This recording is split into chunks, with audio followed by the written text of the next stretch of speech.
welcome to a special meeting related to the purchase of a fire truck. I can't say a fire truck, of a fire truck new to the fire district.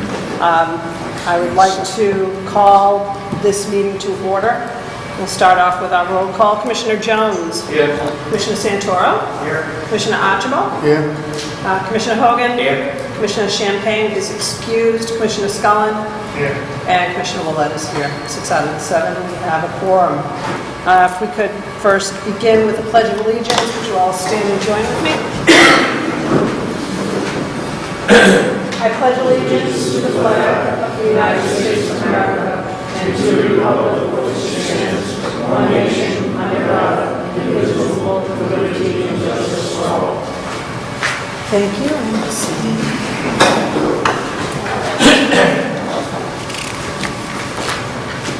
So, the focus of before I begin talking about the meeting, I do want to make note, and this will be acknowledged fully at the regularly scheduled fire committee meeting on the 4th of July, actually on the 3rd of July. Chief, do you want to talk about this, or? If you want. All right. Is it Captain? I know it's Deputy Anderson. Deputy Anderson and Firefighter Grenier. Thank you. Lieutenant Kumplar. Oh, yes. Frank Zabata, Firefighter Frank Zabata, Firefighter Tyler Cookson, Lieutenant Bernardo, Captain Bardsley, and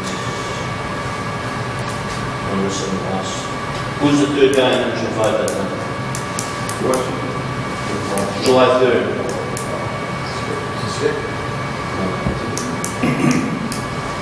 We'll find out. Anyway, they had a patron that was watching the fireworks at Tucker Field, was walking back up Mendon Road, and was stricken with cardiac arrest on the lawn at 2984 Mendon Road, right near Cataract.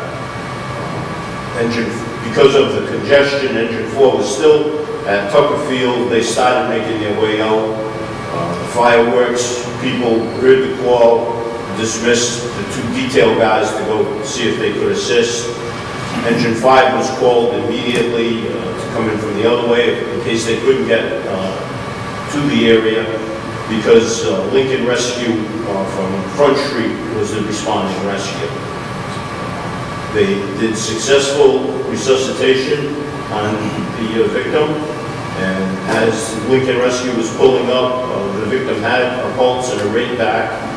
As they dropped the IV in, the victim promptly screamed because it hurt, at which point they all were startled that she was back in that good of condition. And as of today, she's at the Rehab Hospital of Rhode Island in North Smithfield, recovering.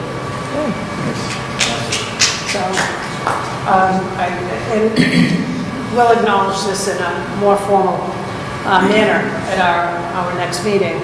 But I just wanted to make everyone aware of this and how proud, and I'm sure I speak for the board, how proud we are of our firefighters in this community. So thank you. All right, let us get to work here. This is a resolution to authorize purchase of a pre-owned fire truck in the amount of no greater than $400,000. Please allow me to read this. This is resolution dash 2017-21, Cumberland Fire District authorizing Chief Kenneth Finley to enter into an agreement with the Joppa Magnolia Fire Department to purchase a 2010 ladder truck in amount not to exceed $400,000. Whereas the Cumberland Fire District is in need of a ladder truck and originally had planned to purchase one with a grant, and the grant fell through. Fire Chief Commissioner Jones, Captain Anderson, and 3 members of the Truck 1 crew traveled to Joppa Magnolia, Maryland Fire Department on June 28th and viewed, operated, and drove a 2010 Pierce Arrow ladder truck, which is for sale by the department, and determined that this ladder truck is an appropriate purchase based on the offered price, quality, condition, and usefulness.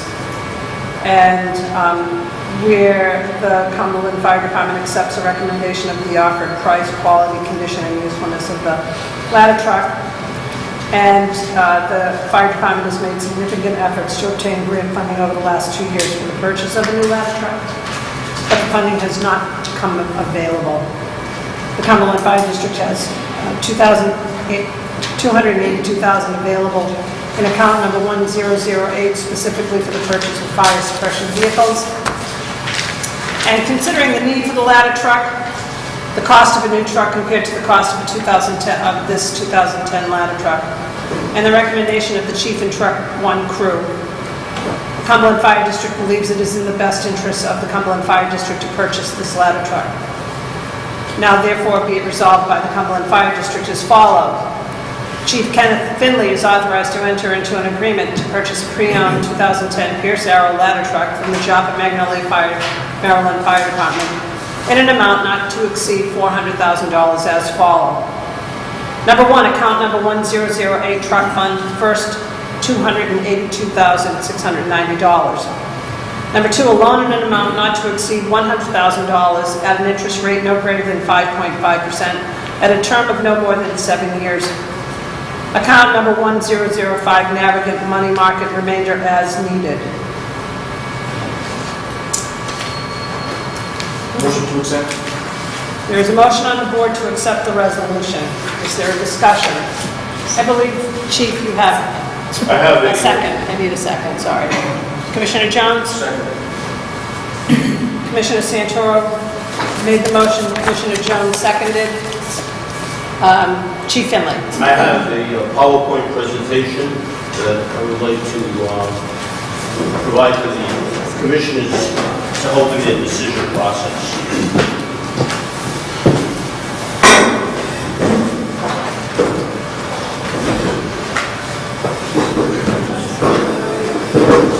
I would like to first recognize that Captain Anderson from Truck 1 is with us this evening. He, along with Lieutenant Smith, firefighter Frank Zabata, and Greg Riley, accompanied myself and Commissioner Jones to Joplin, Maryland, to look at this vehicle. Each of us had a 2.5-page task sheet that we were using to evaluate the truck. There were 72 points on the task sheet that we looked at and affirmatively endorsed. The one thing on the task sheet that was not on it is a pump and a tank, which we will get to in a few minutes. Chief, could you move over that side so the video on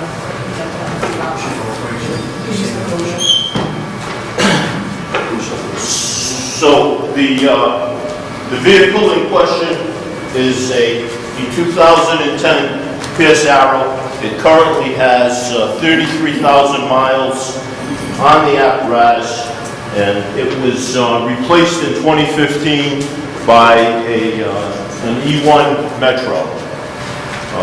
This current vehicle, the main question is, will this vehicle serve the district's needs? That was an overwhelming concern for the group that traveled, and at this point, we're moving forward with, we believe it will serve the needs. This current truck has a 30-foot longer reach than the present aerials that we have, and there's a few features that I'd like to point out that will add to the longevity of life. In the front, there's 2 rubber bumpers before the steel bumper, and the mechanical siren is recessed right inside the bumper for additional protection. 2 things that usually will get caught or get hit, which are expensive repairs. The vehicle was well thought out when it was laid out by the committee that put it together. This particular community has a military base, Fort Hanson, as you can see on the nose of the vehicle. So it had some off-base military sites which were very tight quarters for maneuverability, which posed a good test for the maneuverability of the truck, similar to Lippert Estates would be for us, Ashton Village, and was successful in navigating. Okay. The compartments on both sides, there's 2 long compartments that are laid out for the hand tools that are extended lengths. or we can set up multiple stages of tools so that we don't have to remove a tool to get to a tool. The compartmentation, and in your packet tonight is the SOG of the ladder truck operations for your review so that you can see the necessity of compartmentation on a vehicle by the amount of work the ladder truck does and is required to do. The system has a power takeoff, a 10 kilowatt power takeoff generator that is driven off the transmission. It is more than adequate for anything we will need to do. The circuitry, as you can see, the two circuit boards, everything is somewhat isolated so that one light or one circuit is empowering multiple fixtures. Next. One of the things that really appealed to me about this truck, even though it's a 2010 model year, as they were coming into 2010, Pierce purchased a lot of pre-emission engines that were able to be used with government approval. If it was a new engine in a new chassis, it could be installed and adapted without the 2010 emissions. This particular engine was a brand new 2007 model, and it has no pollution options on it. It doesn't have the diesel exhaust filter tank. It doesn't have the catalytic converter. It doesn't need to regen once or twice a week. So to me, it's a very big plus to not have to deal with another truck with regeneration and the computer catalytic converter tied to the computer, which cuts the operation of the engine down when the cat gets plugged. The engine is equipped with a 3-stage Jake brake, and the Allison transmission has the retarder in it, which is a big plus for winter time, because with the Jake brake in winter on icy roads, when you let off the throttle, there's so much pressure in the motor, it would just stop the wheels from turning, causing a slide. You can shut the Jake brake off and still have the Allison retarder to assist in the stopping. The Hendricken rubber disc suspension is a very proven, worthwhile, rugged piece of suspension. The best thing about this is there's no leaf springs to worry about or break. The truck is equipped with disc brakes on all 6 wheels, and all 6 wheels have maxi brake capability. So when you're in ladder operation, the front wheels as well as the rear wheels will all lock in a solid position so the truck won't move. As you see in this photo, this is about the extent of the corrosion and deterioration on the vehicle. It's in somewhat of a mid-Atlantic community. They don't have a lot of salt in the wintertime, so we don't have a lot of oxidation on the vehicle itself. Okay. The tire size was a very big concern. I called our tire company while we were down there and asked them what the availability of the 385/60s on the front and the 315/85s on the rear were, and they assured me that they have between 10 to 12 385s in stock at all times. It's a very popular tire, and upwards of 20 of the 315s in stock at all times, because it's a very popular tire. That was comforting, because right now there's a couple of vehicles that the tires are special order, and when you have a flat and they don't happen to have one around, it might take a day or two to get them in. The Allison 4000 series transmission is the biggest road transmission that they offer. It's equipped with 2 power takeoff openings. The one on the left side of the transmission is the one utilized to drive the aerial operation, and the one on the top, as you see in the right photo, is the one used to drive the hydraulic generator. Both PTOs are Chelsea PTOs. Those PTOs are readily available with Cocroft Machinery right in East Providence being a factory rep and authorized dealer for the Chelsea. So parts, availability, it's all local. The surprising thing when we first set the truck up was that they were holding the handles on the jacks, and the jacks came out and stopped, and everybody kind of looked at each other like, how come they're not moving out anymore? And the truck was set up with a narrow jack span, and because it didn't have the additional weight of the tank and the pump, it was able to come in at a 13-foot 1-inch setup. Now, truck 1, the KME, currently goes out to 16 feet, and truck 5, the E1, has a different style underslung system that comes out at 12 feet. So this truck set up in normal operation at 13 feet, we feel we'll be able to set up in any of the village streets without any issues whatsoever. There is, the photo at the left, there is a pad underneath that would go under the outrigger. We just chose not to throw the pad down for this particular picture in this operation while we were there. Next. It's basically, if you can open the doors of the truck, you can set it up the outriggers and operate. And that's a fairly easy telltale sign to make sure that we're in a good operational area and we can move forward with it. It's just, this aerial is a steel aerial. It's a medium duty aerial with a 500 tip load. All 4 stages have K-bracing, and all 4 stages have the blue LED walkway lights. The walkway lights the LED walkway lights are very important in the nighttime, where they don't throw a glare up so that you're not squinting as you're looking for the rungs as you're going up and down the aerial. This particular aerial does not have a pre-pipe waterway. The waterway is set up similar to the operation that Central Falls in North Providence uses, with clipping the waterway nozzle on at the top of the aerial and running a hose down the aerial and tying into the water supply. As I said, it's a 4-section steel aerial. The ladders are all stored in the center of the truck in the back. You can see a space over to the right. That was a specific style ladder that the Joplin Fire Department removed from the truck because it was specific for their particular locale.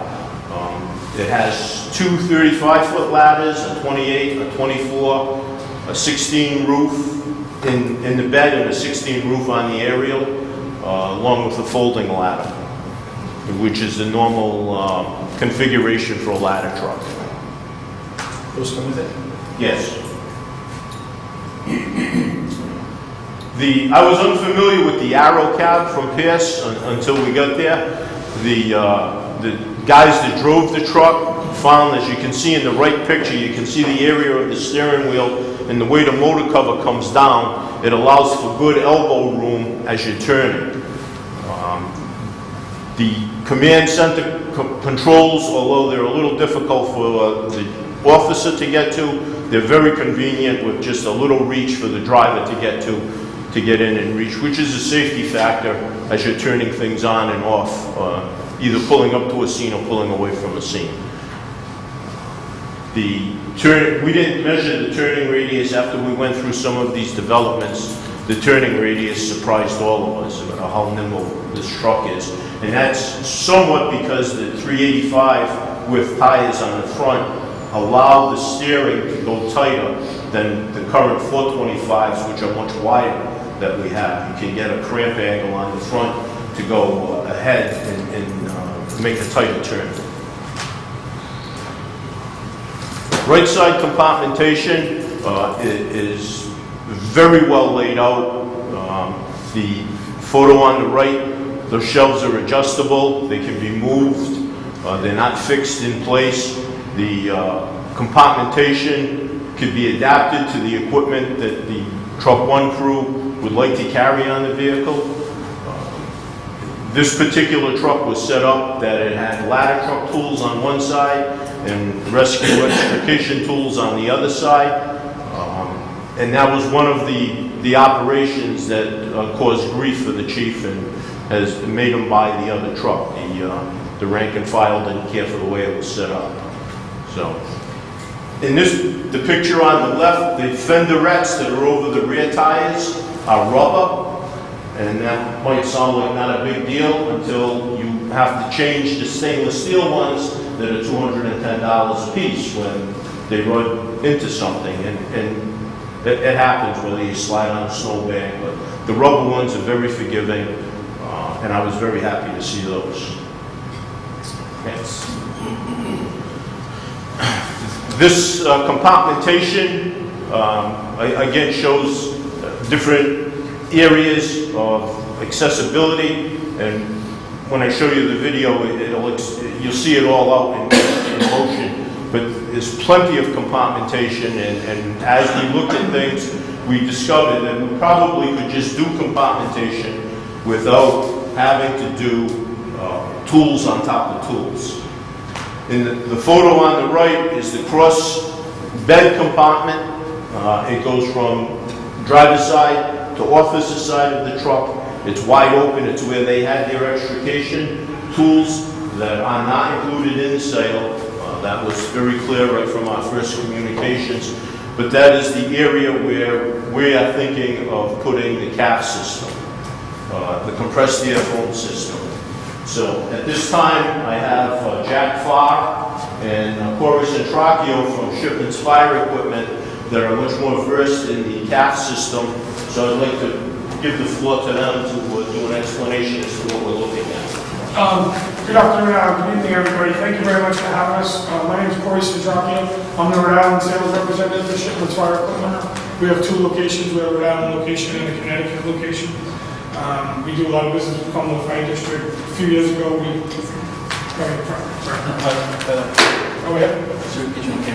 A few years ago, we supplied the Cumberland Fire Department with their new SCBAs, and I think everything's worked out well since then. We cover all the warranty issues. We also provide them with some hand tools, and we also service their extrication equipment.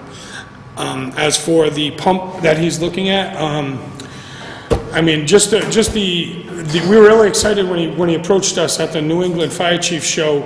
We had a special sale on this particular pump, which is still available to him now. You know, the way I would sell a pump to any particular individual, fire chiefs know the reason why they have them. But when you see a fire truck coming down the road, you just assume it has water on it. A lot of ladder trucks do not. And I'm a retired West Warwick firefighter, so they should have some means of suppression on them other than a fire extinguisher. A lot of ladder trucks do not. This is going to give him the capabilities of doing small little fires. With the CAF's compressed air foam system, that's going to give him even more capabilities. I have the representative from the CET company coming, and he's going to be here in 2 seconds. He texted me, he was outside.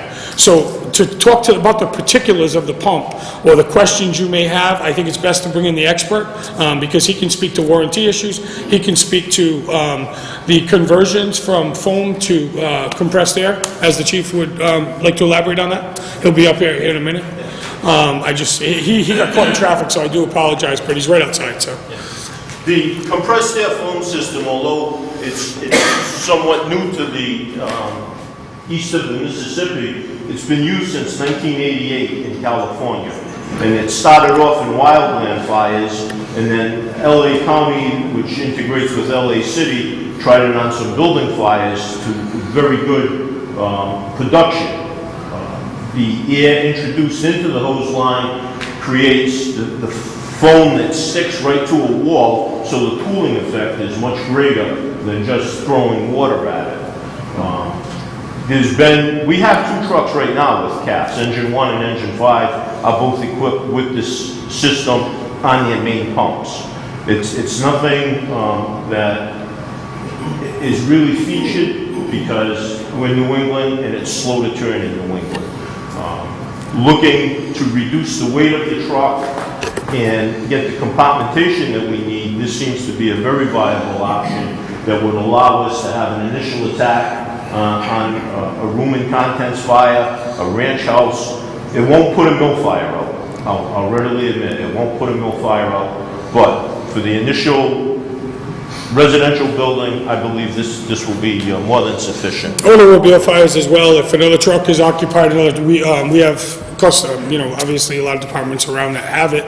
They use them in automobile fires because it's an automatic suppression until some help may, be coming. Maybe the other engine's tied up, or for whatever reason the ladder gets there first. They'll have the capability of, even small fires too, Chief. Little trash fires, little tiny, just run-of-the-mill everyday fires for these guys. It's going to do everything it needs to do. With the limited amount of water that you can put on this truck, it's the best way to approach.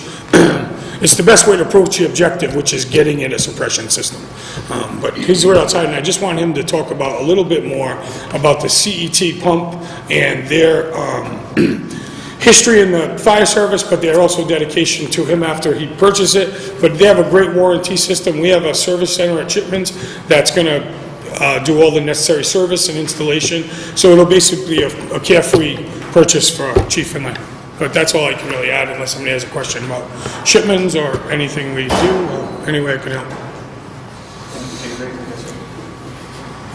I apologize, again, he got stuck in traffic, but I think Jack may be able to answer some of your questions too, but he's on his way, so he's basically going to speak of just the CET and the particular system Chief Finlay's looking for.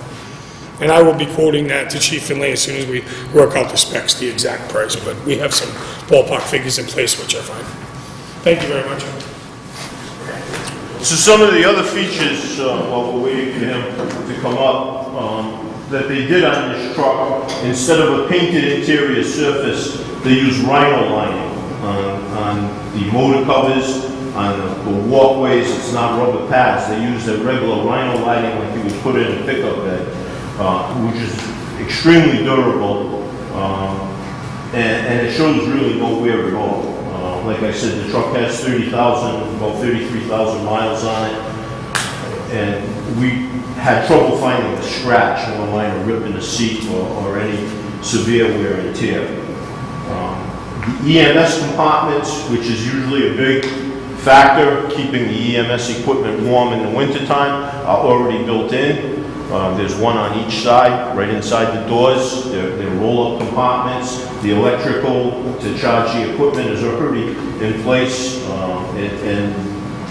that was one of the functions that the guys noticed right away and picked up on. It was on their checklist of where they would keep the EMS equipment warm during the winter time. The mirror system, Archie will appreciate this. It's a West Coast style mirror system. It bolts at the top and the bottom, unlike some of the other trucks we have with the fancy one arms that come up and the mirrors vibrate. This has 4 bolts holding it right to the door. They're heated and electrically controlled, which doesn't sound like a big deal, but the heated mirrors in New England for the fog and the temperature changes as you come out of the hut or the warm station into the cold air, the mirrors will fog up pretty quick, and having them heated will alleviate that issue.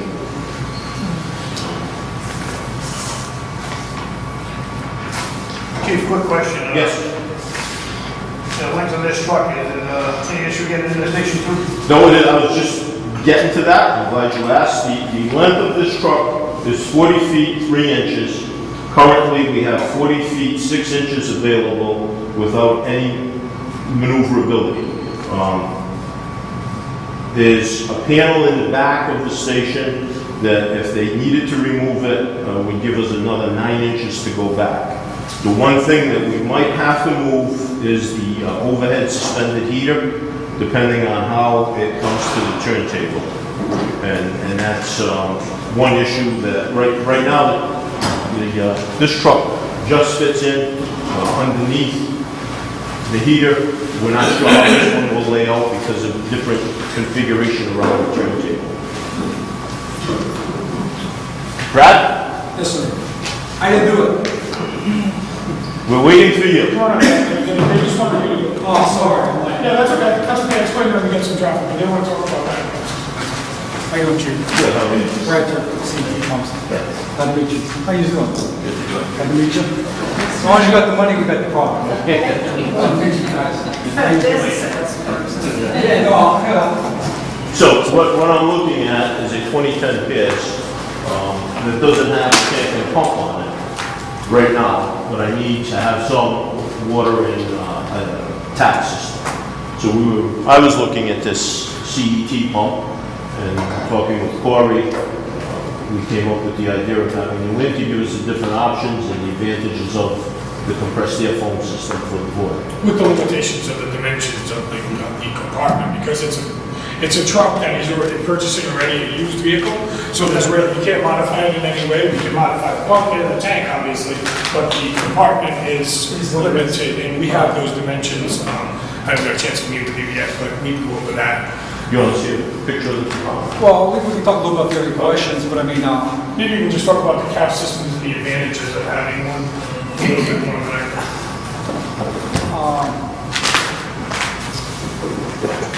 Nothing like throwing you on the spot. No. It depends. Well, first of all, the unit's compact, so that's a good thing. Calves. I don't know what you guys know about calves, what you don't know about calves. I mean, it's the way of the fight fire. It saves manpower, saves on water. The thing about this system is all contained, so you can plumb it to a water tank, or you can plumb it to a separate water tank. In this case, your truck doesn't have a water tank. You said correct? Correct. So we'd have to plumb it to a water source to make suds, basically. Calves is like shaving cream. You either get it thicker, the more you turn the knobs, the more shaving cream you get, to less shaving cream. And what it does is it's aspirating air into the system, so it shoots the stream of water, or the shaving cream, we'll call it, either instead of shooting it 20 feet in front of you, calves, you're putting air into the system, and it shoots it, we'll say 100 feet out there. So all it's doing is putting air into the system to create bubbles. So it's whether you want thick shaving cream or sudsy shaving cream, first of all, and then it's a matter of how much air compression is going in. This has a 35 CFM, so it's putting so much air into the system to shoot it either a distance, so that way the firemen are protected at a distance from the fire or whatever they're putting out. So a calf system on a fire truck in today's world, the systems out there are anywhere from $40,000 to $70,000, depending on what system you buy. So if you're buying a new fire truck, that's what you'd be spending on a calf system alone, plus the fire truck. So this is a little bit simpler, a little bit more compact. We're going to see if if this can work, but it's for single applications, mostly for a pickup truck or in the back of a brush truck type setting. It's portable in a sense. You can probably take the cage off to get some of the dimensions down to see if it'll fit. But I mean, really, you got a portable pump. You got to hook it to a water supply, and you're making suds. That's about as simple as it gets. Does that kind of make sense? I mean, So it still has to, you still have to hook that, you've got to get water.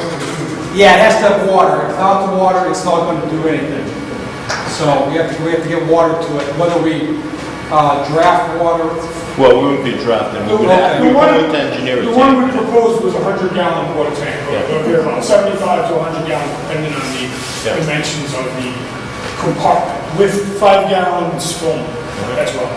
So CET has the ability of modifying their own tanks, making them in all different dimensions. Configurations. That's a rare thing in the company. Most pump companies have to purchase tanks, and they're at the limitations of the other companies that make the tanks. But now they are tank manufacturers, so they can do that. So we haven't really got into his specification. I knew the limitations and the dimensions of the compartment, and I'm knowledgeable in the product, so I know it can be done. And we talked about a little bit of money first, but I just wanted Brad to talk about the warranty issues and things like that the board may be concerned. Warranty-wise, product-wise, we stand behind the warranty. Warranty is 1 year with manufacturer parts, really a bumper 1 year warranty. So I mean, we sell a few of these. More of them are out west where the wildlands are at. That's what the calves are big for, is out west. But I mean, on a pumper or a pumper truck for you guys, I mean, I know you put it in a compartment, but in a normal day fire truck, CAFS is very popular today. You just, it costs a lot of money because you got a big truck, you got a big compressor, and you have all your discharges. This is kind of simple, compact. It's like the mini version of what you're trying to do. So it's, if it can fit, it's a good application. I just don't know with what you purchased, size-wise, compartment, if it'll fit. And then we need a water source, whether we take the water source from a lake, a pond, a dump tank, and suck the water into the system and create the suds. Or maybe we can do an external tank, like a little poly tank that you see on sprayers, like the True Green guys run around with. We can maybe do something like that. I don't know yet. I mean, That's what we were thinking. so It's a poly I tank. apologize. A Last poly- minute I'm coming up with all these ideas. We were thinking of a poly tank mounted in a compartment, and I'll show you the compartment in a Okay. minute. I don't know. Being Self-contained. self-contained. Yeah, sure. I mean, maybe there's a spot on the truck that we can put a compartment. This is the ladder, Yeah, 75 foot, 100. 100 foot, so it's a tandem. So we maybe will fit it up in front of the turntable, in the middle somewhere, maybe some room. I don't know. You saw the pump at the shell that was on the ATV, that's the one we worked off. This is how we ended up here. Were you out there doing the show, Craig? No, I was in Little Beach. Okay, all right, I'll tell you that, so. We're stuck in traffic again?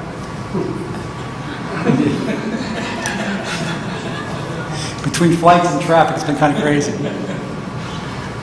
It's nice weather up here. I came out of Florida, so I'm kind of hot. I'm just in shorts and tennis shoes and, sandals, so I'm like a bumware. The picture on the right is the compartment that we're looking at. Okay, so it's a compartment on the engineer's compartment. It's a transverse compartment, goes all the way through. On top of the chassis rails, which is right in the middle, it's about 45 inches wide, 32 inches deep, and 42 inches high. Well, maybe we'll squeeze it in there. If we're thinking, I'm just thinking tank going soft. In theory, the pump would go here. So you want to put it here? No, that one, yeah. Here, so okay, so the unit would sit basically in this area here, there's enough room. Yeah. I don't know if there is. If not, it may sit on top of the frame rails, which, the frame rails, the compartment's probably 24 inches deep here, then it goes up to your frame rails, goes across your frame, and comes back down your side, that's what they call transverse compartment. Yeah. So, depending on what we have to work with, the unit may sit on top, like for example, on each roll-out trays in that area, or if it doesn't, it's maybe too big, then we can look at mounting on top of the frame rail, or put a shelf coming across to build like a false floor and set that one, plus then the water tank, the self-contained tank, depending on how much water, how much foam, it would either be on top of frame rails, put that down here, or we could mount it up in this area, so you have to get to the fill. Right. So we're going to have to see, are you planning on coming up through the roof of the compartment to fill, or would you fill the garden hose? We haven't got that far yet Okay. because I haven't seen the dimensions of the tank. Yeah, well, so the concept's there. The reality is it could work. Just to look at it. I mean, then hook up the electric start, the battery system. I don't know if that has a self-start, electric start, or if we hook it up. That's another thing we can discuss. Well, I have power in that compartment because they had their extrication tools. So there's probably a 110 or 220 volt there. 220, I believe. Okay. Yeah, But that's we what you can said, finish it down. that's what you sent me, 220, yeah. Yeah. Okay, and then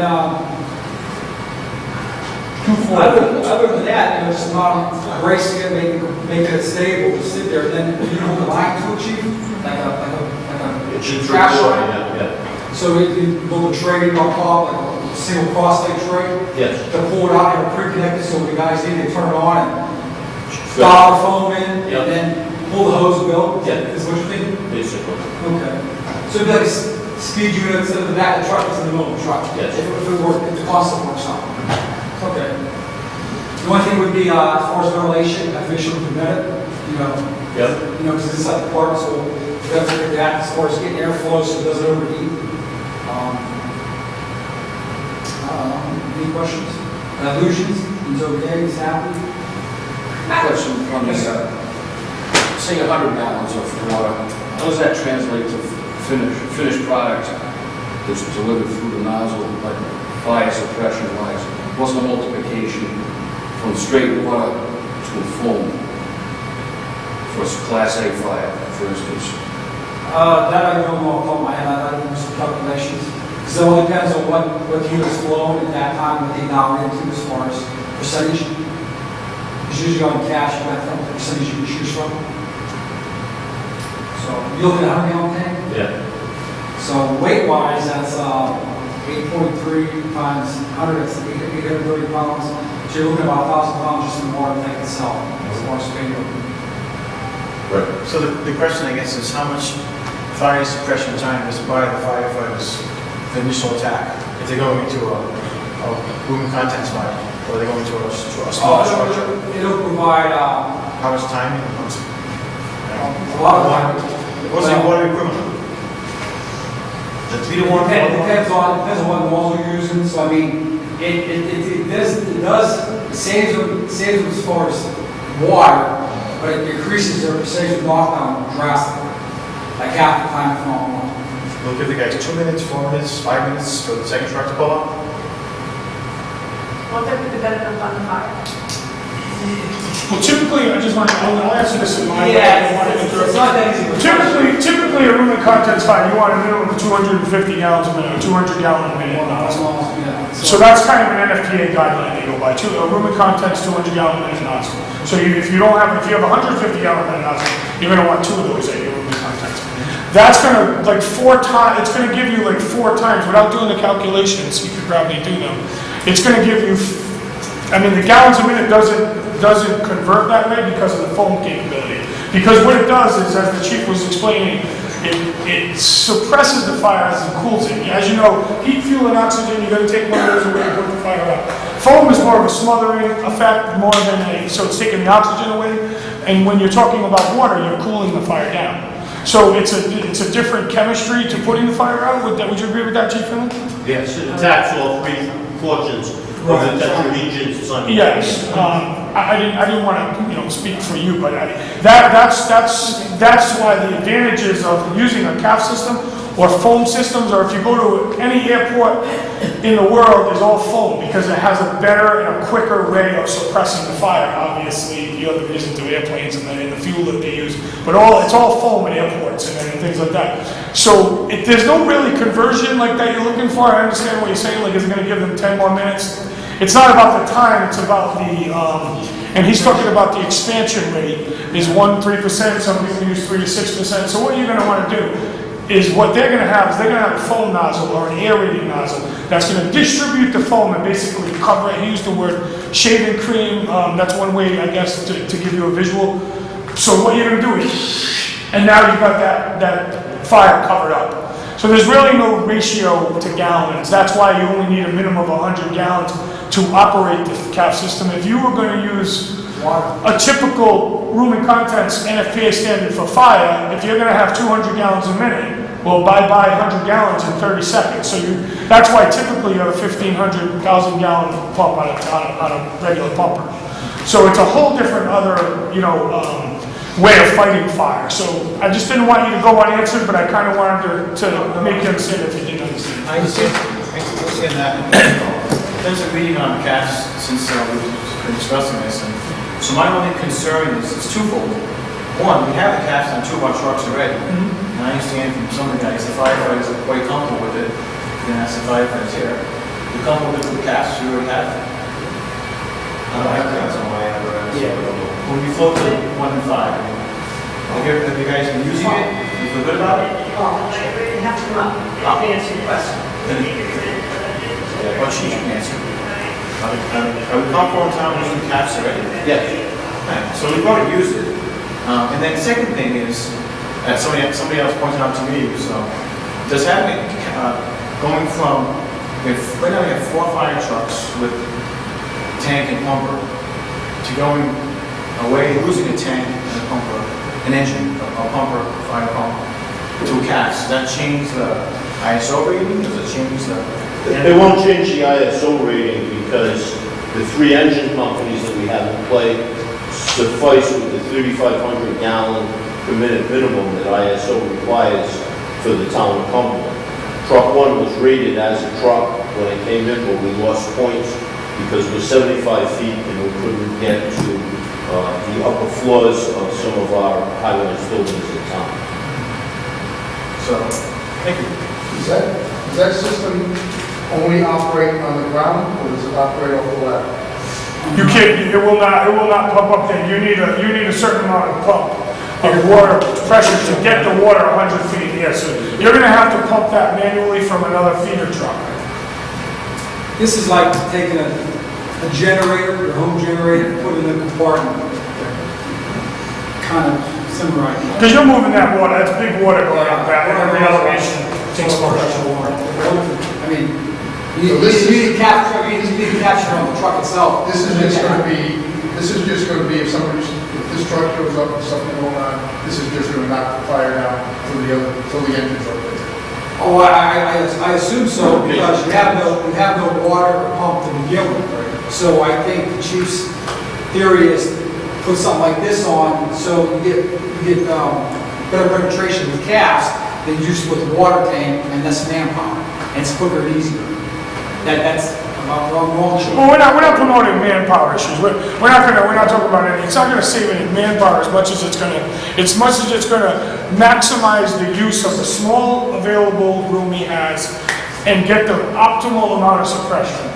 That's basically what it is. And I think what the chief is thinking, I'm not going to speak for him, but in most situations where we put a small pump and a small system on this, it's because the truck doesn't have any fire suppression other than an extinguisher or a water can or something like that. And the general public, to a PR aspect or to just a public safety aspect, when you see a fire truck coming down the road, you think they can put out a fire. So I mean, having the limited capabilities of that compartment, he's going to be able to handle whatever the situation arises until the next truck coming. Because when these guys pull up over there, the first thing they're doing is hauling engines behind them. This isn't ever going to do a job by itself. And I know the chief. I'm not speaking for him.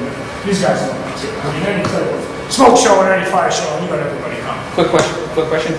You just said it too, limited capabilities. My concern is, in the worst case scenario, if you have a house, 2,000 square foot house, on fire, these guys pull up, so all they got is this little pump thing. God forbid something happens and another engine can't get there for 10 or 15 minutes for whatever reason. What happens? That could happen when any truck pulls up. But there's no water on that truck. Well, if the pump could, and I don't mean to be objective, I just want to say like devil's advocate. Right. You could show up and the pump could fail on the truck with 1,500 gallons of water. So I think, we always think tragedy being in our business, like kind of Murphy's Law, if something's going to go wrong, it's probably going to go wrong. These guys will tell you, we try to make things firefighter proof because firefighters break everything. So that's why when they get on duty every day, they check these things thoroughly. And when that thing gets rolling, they know, or the officer of the truck is involved, and making sure all the air tanks are full, all the respirators, all the SCBAs are working properly, and that pump's working properly. You can't prevent anything, always something, it's like you wait for a wedding and you get a flat tire. When it's going to go wrong, it goes wrong, but with the professionalism of the Cumberland Fire District, with the firefighters I deal with, they check their stuff every day, the stations are clean, and their stuff's always operational. I work with a lot of cities in the state, and not everybody's efficient as these guys, trust me. No. So his point is that if the firefighters do engage for a rescue, or if they're into the building, they're already inside the fire, and they're encircled by fire, and trying to, obviously there's going to be no shelter in place or escape, don't go in at all, just wait. He's worried, I'm not saying the words around, but if second truck just show up for 10 minutes and they're in there, should they just, The training officer of the Cumberland Fire District will probably put an SOG in place to say when they should go in and when they shouldn't go in. obviously, that's already, Right. Yeah, but I hope I'm making the answer. I just want to be honest. my concern is the safety of the firefighters, and also the citizens in this town. Yes. I mean, it's a beautiful truck, it's pretty, but if it can't do the job, why have it? Correct. That's just my opinion. Right. And that's why we're trying to correct the concerns. And Exactly. on your scenario, the first arriving officer on this truck will have the mental fortitude to understand who's coming in to back him up, and he will plan his tactics according to the backup apparatus that comes in. Whether he's on a ladder or an engine, the scenario is going to be the same. Right now, you have. Initial attack tactics wouldn't change because of the apparatus they arrive on initially. But right now, you got this aerial that has no capability at all. Correct. So we should put something on it, because it doesn't have a water tank, it doesn't have a pump. So with that said, this product, at least buy them some time, do firefighting capability, and be better than what it currently is. How many feet of hose will they use here? Well, what we talked about was 200 feet. That's usually the standard Matterdale line on any fire truck. It's 200 feet. And that pump will give the capability of giving the tip pressure that you need. The pump will meet the tip pressure that you're going to need. The chief was talking about an inch and 3/4, 200 foot inch and 3/4. Yeah. That's why it's going to be thoroughly spec'd, and we're going to talk about that further. What our initial meeting was about was making sure we can get something in there to do a small room and contents fire. If they get there, like the chief prefaced in saying, the mill, they're not even going to open that compartment if there's a mill or any type of industrial accident, because it's cover your butt, to not use other words. Because you're going to want to make sure you're not It's the problem, maybe I don't know if you figure it out. Hopefully, so the concept and the idea is there, just to physically make sure that everything comes. Just so there's no basically one size?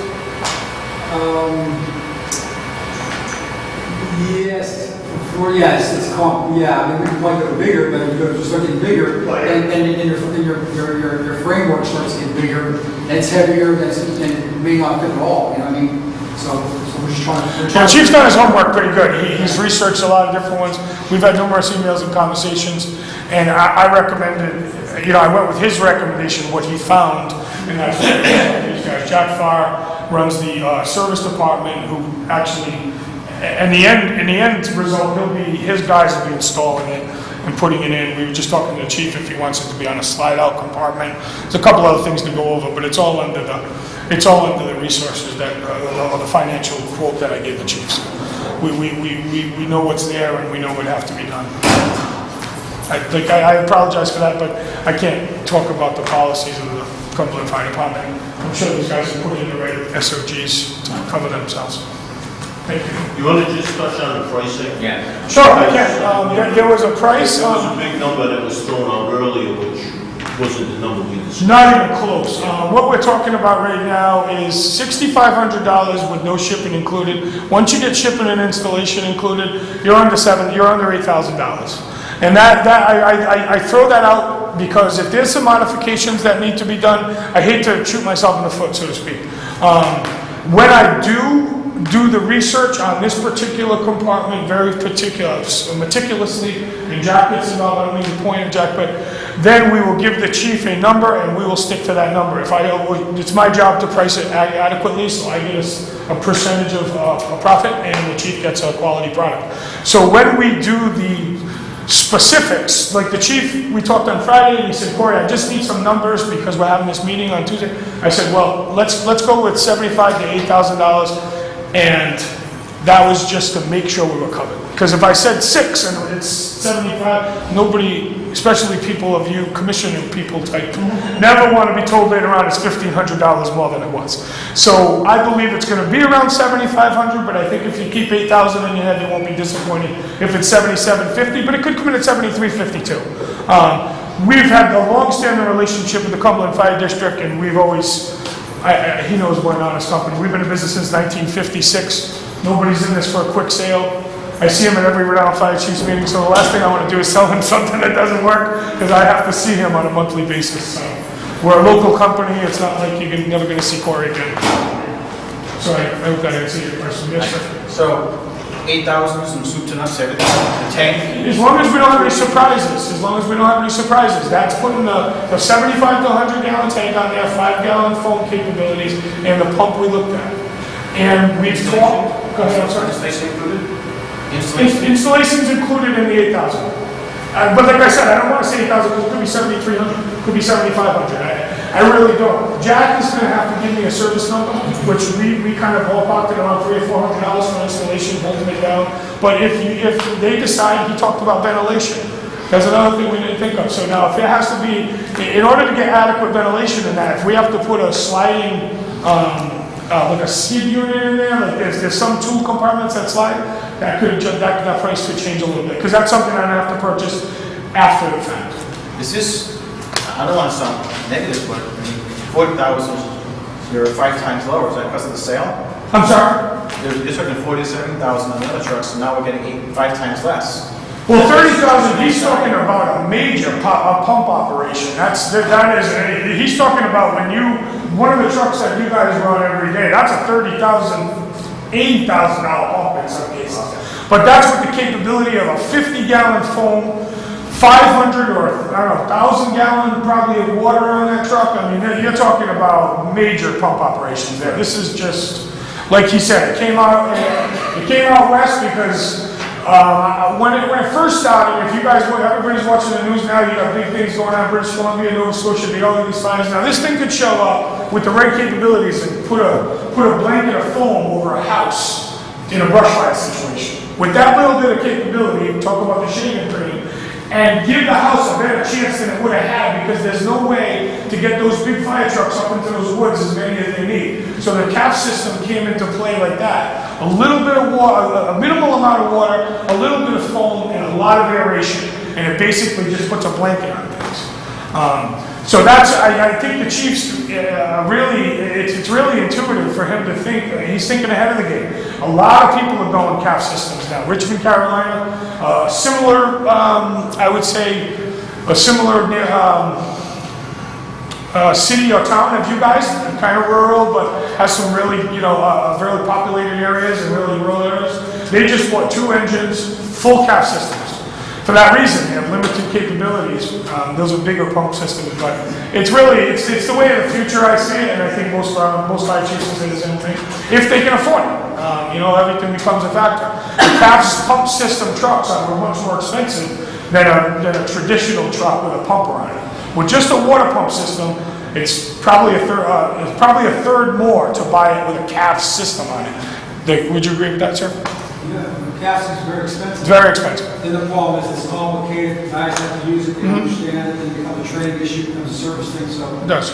It's a big ticket on a fire truck. You don't see them in a lot of cities because there's a lot of resistance from firefighters, and I mean labor movements and things like that, and that's why I said it. We don't talk about replacing it with manpower. It's never going to replace manpower. What it does is it gives the man a little more capabilities, but it does, and another reason unions and the labor movement goes against it a little bit is because you gotta be trained on it, and you gotta know what you're doing. You really do. And I call them couch potatoes. A lot of guys like to go to work and go to bed, but time to Cumberland fighters. Some big city firefighters really they don't want to do too much training. So, and having said that, yes. If we went with this, is this refillable by ourselves? Oh yeah. Now, God knows we're doing station. You're going to be able to just, they won't even have to open up a hydrant. I mean, I don't know what their policy is, but I know I come from a retired Westmoreland firefighter. We had a brush truck, and when we used 80 gallons of water, we just come in and stick the hose. And I'm sure when these guys use like 100 or 200 gallons of water, you just go back and they just put the hose, the same hose they wash the trucks with in the tank. You just leave it in there till it's full. And the same with the phone system. That's what I meant. Yeah, the phone system, you buy the phone in pails, and you dump it into a holding tank, and then it's deducted off. The manpower issue that they keep referring to, because the compressed air is in the hose line, it's less fatiguing, because you're not pulling the whole hose line of water.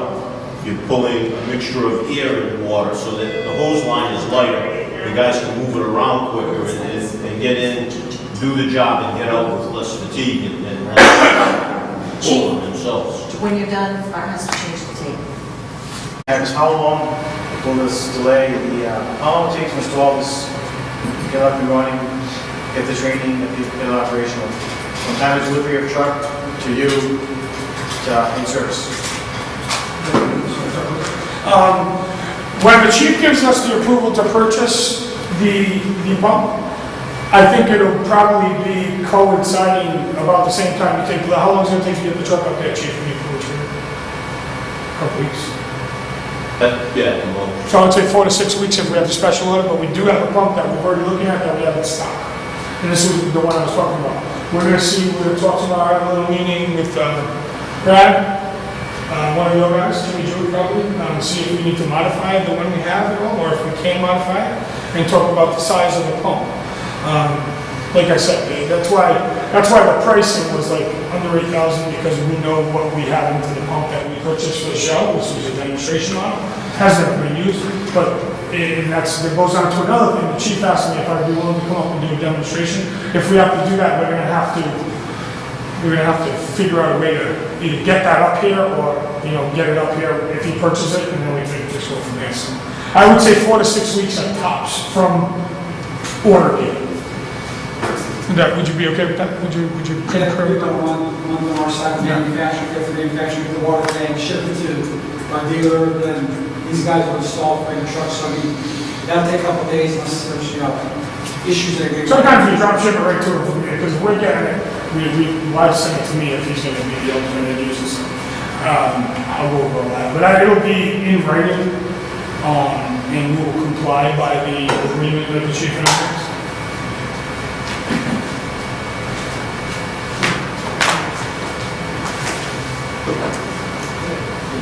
Thank you. Thank you.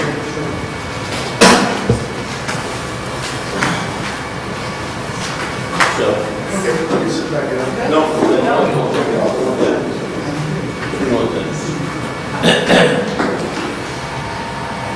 This is courtesy of Commissioner Jones. Napping again? Yep.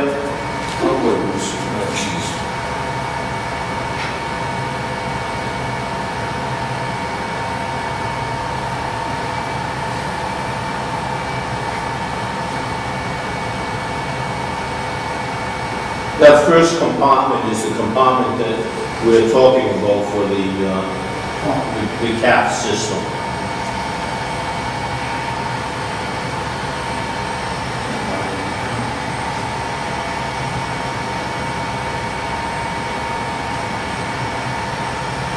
That one here.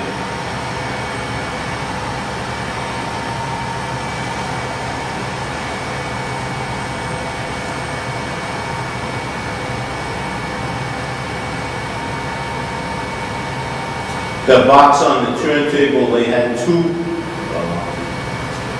chainsaws, a rotary saw with a wood blade and a chainsaw mounted in that box for roof operations.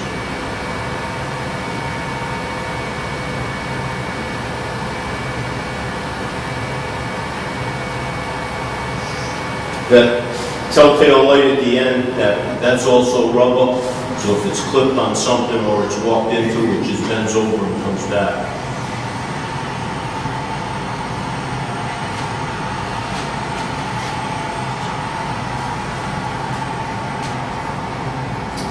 That's one of the EMS compartments, and there's an identical one on the other side of the truck. Rhino lining on all of the cab and flooring.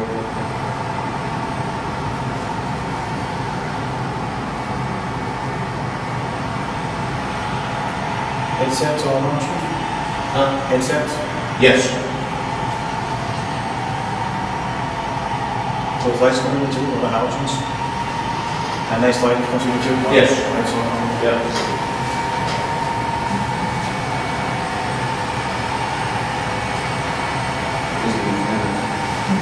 It's on the camera. Yeah, it's a less than appealing picture.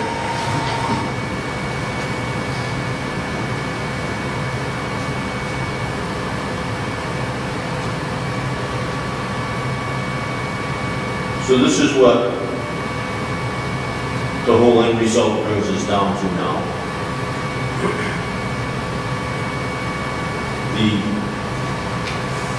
The truck on the left that we're looking at is $465,000 asking, price negotiable. The truck on the right is the E1 Metro, which we all thought would be significant for the town. When I initially wrote the grant, they told me it would come in about $900,000. As they built the truck, it is now $1.2 million.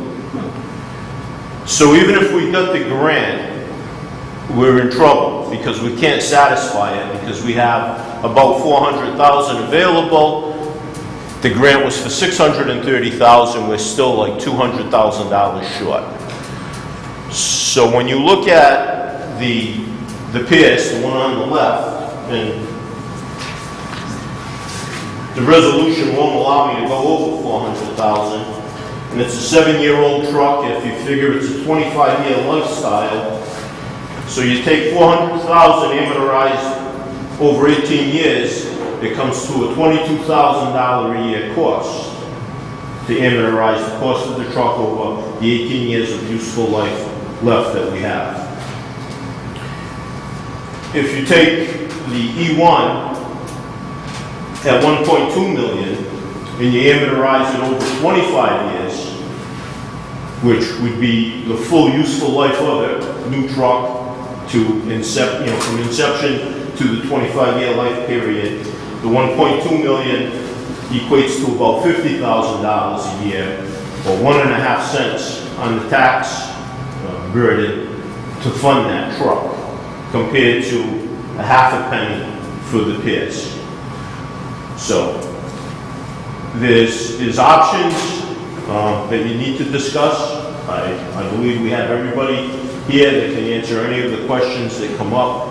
The firefighters are here. If you have questions specifically for them about it. It is my opinion that the 2010 Pierce is a better operation for the town to get us 18 years into the future. We're looking at a station to replace Station 2 that will have to be mortgaged. If for some reason we do not move forward on this and we elect to go with a new truck, we'd have a mortgage of $1.2 million. We have the contingency that needs to be satisfied with the Department of Revenue. And with the 4% cap, we only have $280,000 a year leeway to work with. So going into the future fiscally, I believe, that's just my opinion, that the Pierce will help us out for the long term, not just a stopgap measure. Yes. So the 400,000 total, is that enough to include getting the truck negotiated down by 65,000, getting it painted, I guess? No. It's all decals. They'll come off with a heat gun, and we can re-decal them. Oh, so that's $1,000. Yeah. You think they're gonna drop the price for 65,000? I certainly hope so. I hope so too. I mean, the thing is, do you want us to approve more at this point? Do you need? No, we can't approve more at this point. I don't think it's fiscally sound. Okay. So, now this doesn't have water capability. But can a hose be run up on the ladder if you get into a situation where you need water up on top? So you put a hose on the top of that ladder? Absolutely. And it comes with it. It was shown in the video. We kind of went right by it. There's a ladder pipe that mounts right on the tip. It's not pre-piped, which is pre-piped waterways at $45,000 to the cost of the truck. And then if you forget to open the drain valve when you move the ladder, you blow the seals out, and it's $15,000 to repack the seals. My question was, we can get water up there. Get water up there if you need. Yep. We can get water up there, and we can ask Central Falls for all the tricks, because they've done this with all of their trucks because of the low bridge heights that they have. They don't have pre-piped waterways. They can put that ladder pipe in operation in 1 minute. They bought all this stuff off Shipment's Fire Equipment, by the way, Central Falls. From taking it from the rack, putting it on the ladder, deploying the hose, tying the pumper in 1 minute they can have water flowing out of the tip. So Chief, you've negotiated with them, so you're asking for 400,000, what if they don't want? They want 465. Yeah, if they want. I think, would it be feasible for us to table this until we get a definitive answer? I'm not going to pay asking price. Oh, no, obviously. We looked at it, we banted about a few numbers. I think they will come to 400. they're not getting, there's nobody breaking down the doors to take this truck. No, the issue is municipalities that usually run straight aerials can't go single source. They always have to go to competitive bid and have 3 bidders. In this case, a municipality can't get 3 bidders for it. Other departments, rural combination departments like us, aren't thinking about the alternative water supply source. They're just looking for a quint. How long has the truck been for sale for? About 1 year. So like you're saying, no one's being, the doors down, don't pick this thing up at that price. Right.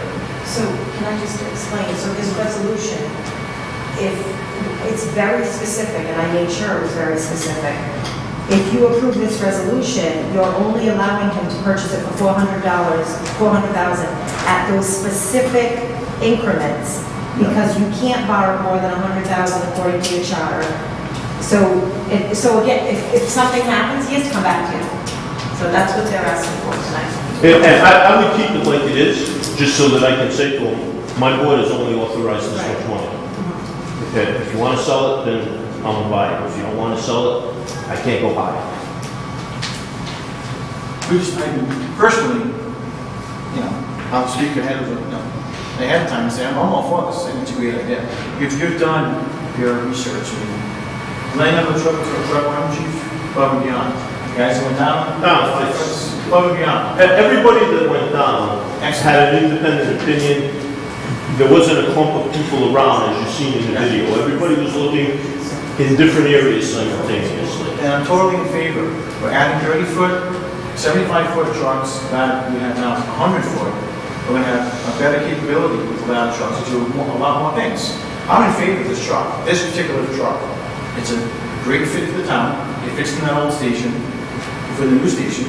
I just don't want you stuck, like Ms. Morris said, at 400,000, have to come back and say, well, they want 425 and they're firm on that. At that point, can we just walk away and say, well, we're stuck with truck one? I mean, you just spent, and you made numbers, you amortized, 19 years. You spent $19,000 just to get truck one being inspected and insured. $19,000 in one visit, right? Yeah. So that's the whole year amortized on that vehicle right there. I'd rather give you more money ahead of time so you can wiggle room and say, you know what, I've only spent $400, but there's $25,000 left for whatever may come up. Because things always pop up. I don't want you stuck with just that little number. This is a unique opportunity, and I want to give you the leeway you need to get us, as quickly as possible, what we need. Yeah. As opposed to spending $20,000 next month when truck one or truck five break again. And having a definitive number from the board, I think enhances my bargaining power with it. That's what I guess we have to talk about, right? Yeah. Chief, do you have the video of the ladder being raised? I think Commissioner Archibald was concerned with the three pipes, not the three pipe, but the ladder pipe that clamps on. I think that shows it, doesn't it? No, this one does. What about the raising the ladder? You have that one? Does it go below zero cycles? Like what? 10 degrees. Was it 10 degrees below zero? Yeah. Here it is.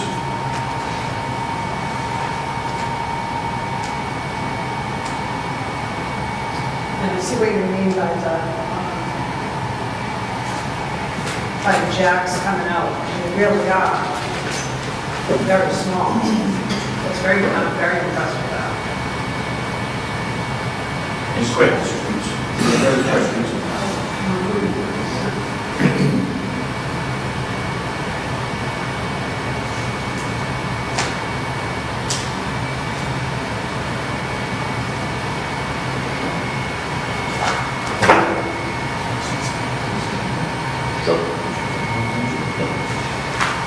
Can we ask the firefighters to set this up and get their opinion on the officer for the shift?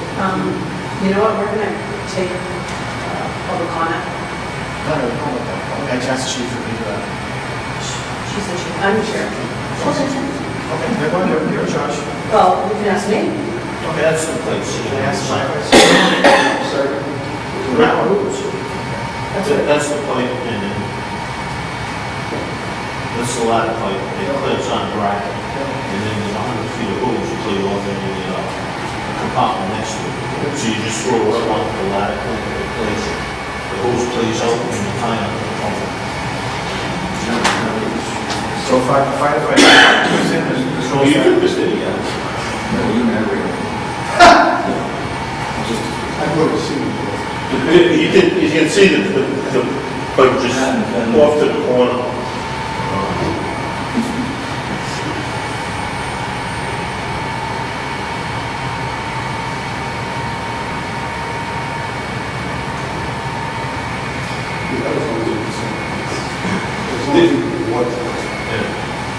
This ladder has smart technology, which won't allow you to crush the cab. So if you're not dead center in the cradle in the front, it's not coming down. If you're off a little bit and you have, it gets into an area where it's going to do damage to the body, it stops. That's nice. Chief, have they been using this truck at all since they purchased the new one? They have, as the new one has gone out for service, they've been using this one.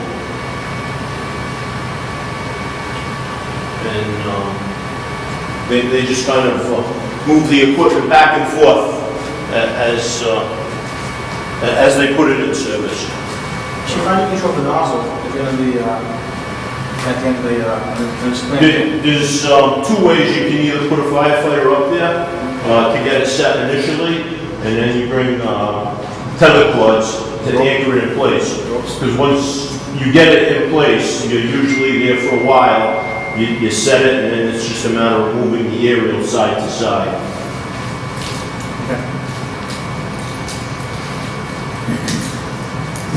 Yeah, if it's okay, I'd like to have some public comment. If anyone has any questions, concerns, and anything they'd like to say from the public?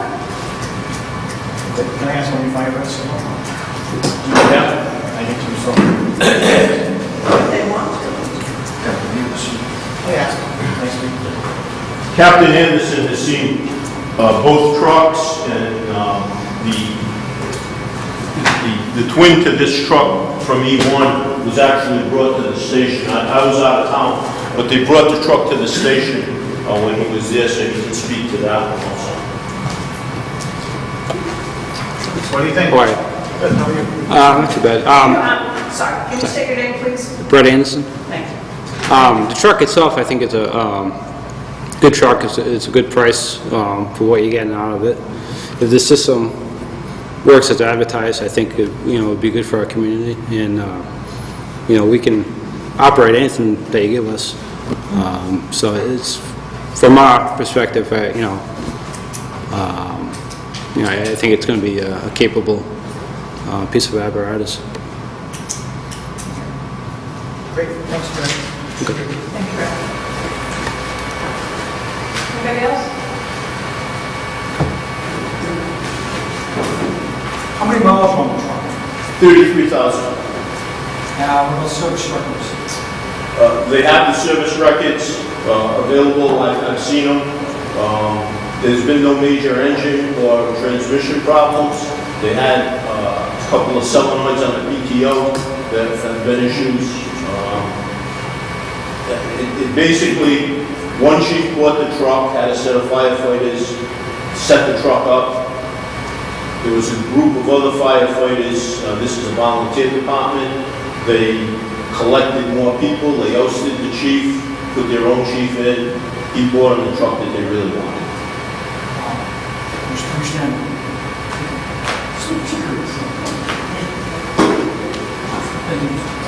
Chief, what do you think of the chances of once we, I don't know, truck one is still for sale?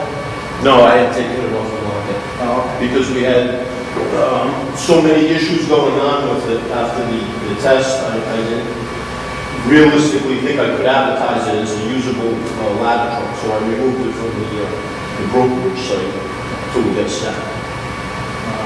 Truck 5 for sale? No, they're both off right now. I'm just wondering, paying off that loan, if either one of them gets sold, can I go towards that loan? Absolutely. Maybe $100,000 for those two things. Oh, yeah, if you don't set the loan.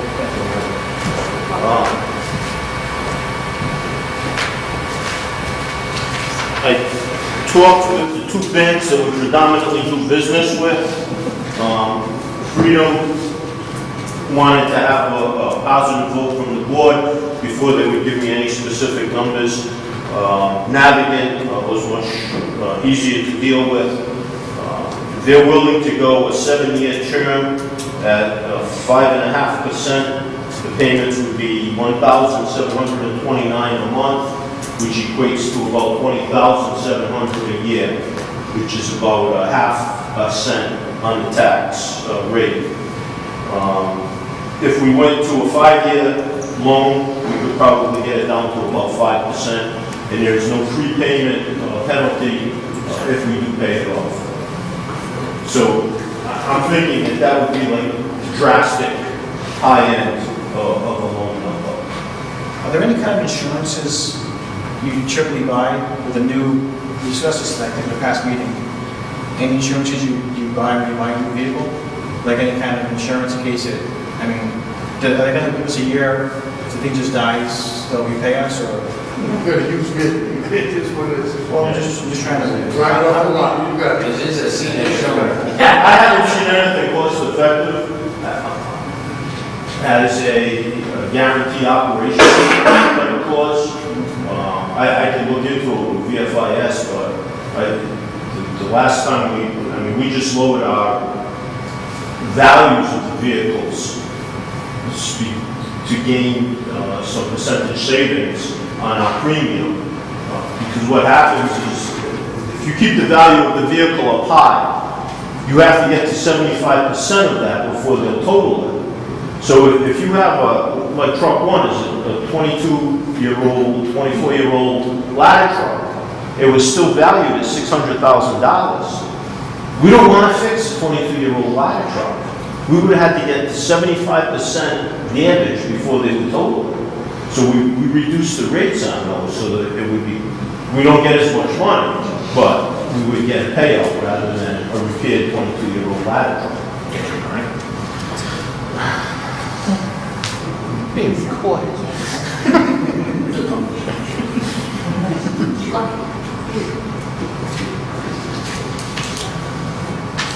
Anything else? How long until you can get it, if say everything goes great? Fast as you can get it serviced. I mean, if we want to ride Joplin Magnolia on it, we could fly down in the morning, have it back at night, and get it registered the next day. Well, gee, there's a training that's going to want this truck, correct? Captain, how much training do you think it is to operate? Not the truck itself, the truck, we would have the same type of truck that was in the floor in a while, which didn't have a pump or water or anything like that for 2 weeks. An aerial ladder is an aerial ladder, more or less. So the truck's running the truck, it's not complicated. It's pretty straightforward. We got down there, the guys got in, started it up, engaged the aerial, came out, set the outriggers, took the aerial out of the bed. There was nobody from their department around. It was so, number one, I was proud of the guys that they knew how to run it because of the training. The ease of operation was just one of the attributes. Chief, did someone road test the truck? Did we road test? I don't know how long were we up, 2 hours? We went through development, we went through hills, we went through a country road like Tower Hill Road that they were striping, so we were up against the trees, we checked maneuverability, we backed up, pulled it forward, we ran the generator. If it could be done, we found a way to try and do it.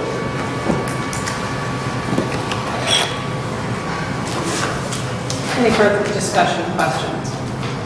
Any further general public questions? There is a motion and a second. So I'd like to do a... That's the discussion amongst us. Can we discuss amongst the board? If you close public comment, we can discuss amongst the board. Yeah, I thought that's what we've been doing. I have a question. Do Okay. you all feel that it's enough money? I'm sorry? We can't go any more than that. This is what he wants, 400, that's what he wants. We can amend. This is what he wants. Okay. So that's, my question is, do we feel it's enough to secure this vehicle? I feel that we should take the chief's recommendation and pass what he recommends he needs. That's what I think we should do. Paul, can I say something? Sure. We're using all the money that's in the trust fund that we now have. We cannot borrow more than $100,000.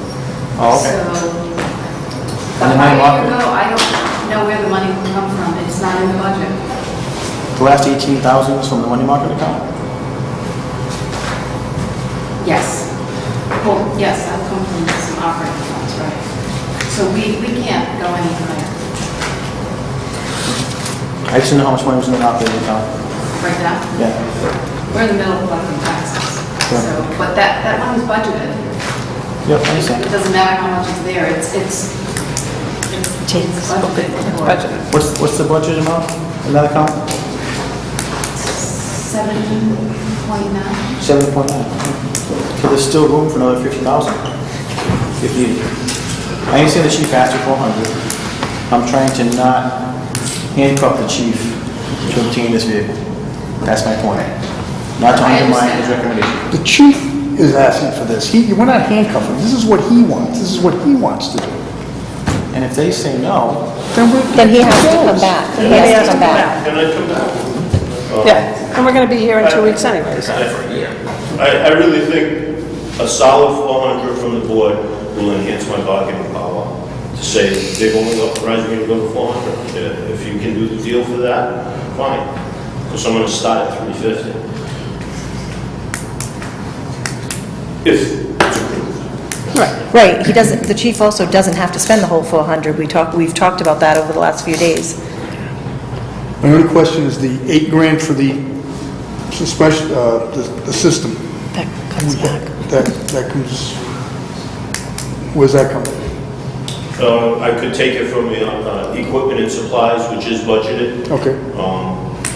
I could take it from contingency, which we have money in, which would fit into that as a one-time expenditure. All right. And that also would come back to you as an approval, but obviously, if you're approving purchasing this truck, then, you know, you got to expect that you're going to be spending that. Right. So, The truck comes in at 390 or 380, that gives, you can use that extra money for gas. no, he has to come back to you for the, but, I mean, he'd still have to come back because it's an expenditure over $2,500. So he'd have to come back to you, but that would be great, because you wouldn't be spending the whole 400. Right. you don't see that. I make a motion to accept. We already have a motion. It's just a roll call now. Any further discussion? I just want to say, I know it's, the price is what we're looking at the price, but my concern is without its own water capabilities, I think we're just lowering our equipment standards, and I really don't support that. So I can't support this purchase. In discussing, I know Commissioner Champagne, he is not here and has been excused, but has reiterated to me that he is in support of this. Not that he is going to count in the vote, but I want everyone to know that Commissioner Champagne is supporting this. But Jimmy, this says he can still get water up that ladder. But it's not his own. No. No, it's not his Provided own. by another truck. Right. Or a hydrant. Or a hydrant. Oh, No, from a hydrant. Or a hydrant. Currently, our truck. Which is usually up, you can, currently, we don't have the manpower to factually do it, but you can pump your own water on the current truck one. We just run out of men. I don't understand that. Then you got the issue if this cap system doesn't even fit there, then what do you do? With the dimensions that we measured out in that compartment, I believe we came up with like up to a 200-gallon tank could go in over the chassis rail. That's why I moved forward with the proposal, because I think we can satisfy the water requirements and the extinguishing requirements that was a concern of the board. The model might change. The model might change. I just want you to know, there's like 10 or 12 different models. available for CET. The particular model we were talking about, but still under the price guidelines. And like I said, we can modify it every time we need to. I didn't mean to interrupt, but I just wanted to let you know there are other options other than the one we put up on the screen.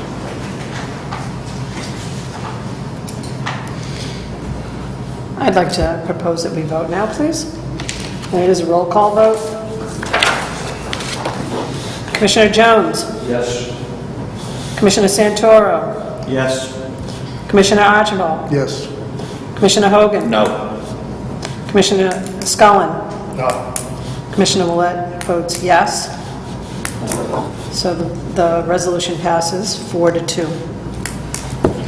I'd like to thank the chief and the men and Commissioner Jones for all the time they put into the research and work on this job.